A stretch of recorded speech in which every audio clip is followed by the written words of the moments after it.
Hello friends, welcome to Neelu's world. आज मैं आपको बहुत ही useful best out of waste यानी कि जब भी हम लोग शॉपिंग जाते हैं तो हम लोग बहुत सारे बैग्स यानी कि क्लॉथ टाइप के जूट बैग्स हमें मिलते हैं तो हम लोग उसे यूज़ करके फेंक देते हैं।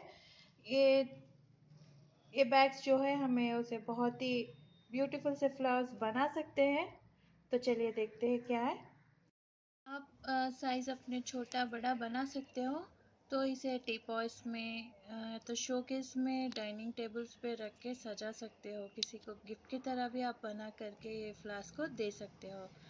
इसके लिए हमें चाहिए, जो हम लोग शॉपिंग करते हैं जब हमें बहुत सारे बैग्स मिलते हैं, जैसे रिलायंस कहीं पे भी जाओ तो क्लॉथ टाइप के बैग्स वो रिसाइकिल करने के लिए दोबारा काम आते हैं। तो बैग्स हम लोग क्या करते हैं, लाके 2-3 बार यूज़ करके उसे फेंक देते हैं। तो उससे हम लोग बहुत ही ब्यूटीफुल फ्लास्क घर पर बना सकते हैं। ये ज्वेलरी लेने पे मिला है मुझे, तो वाइट वाला है, तो वाइट फ्लावर्स भी देखने में बहुत ही ब्यूटीफुल लगते हैं।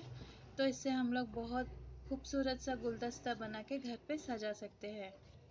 तो वीडियो स्टार्ट करने से पहले आप अब तक मेरे चैनल को सब्सक्राइब नहीं किया है तो प्लीज़ सब्सक्राइब करिए, मेरे वीडियोस को आपके फ्रेंड्स के साथ शेयर करिए, बेल आइकन को भी ज़रूर क्लिक करिए। यहाँ पे मैंने रिलायंस का बैग लिया है, तो उसके एज को हमें निकाल दे के बैग को एकदम नीटली ओपन कर लेंगे। तो हैंडल की जगह जो स्टिच है उसको मैंने कट करके निकाल दिया है। इसी तरह बाकी का हैंडल्स को भी निकाल देंगे और इसको पूरा ओपन कर लेना है। तो एक बैग में हम लोग 12 से 15 फूल बना सकते हैं। तो मैं यहाँ पे वीडियो में 2 से 3 फूल आपको दिखा देती हूँ। इसके एज को भी हमें निकाल देना है।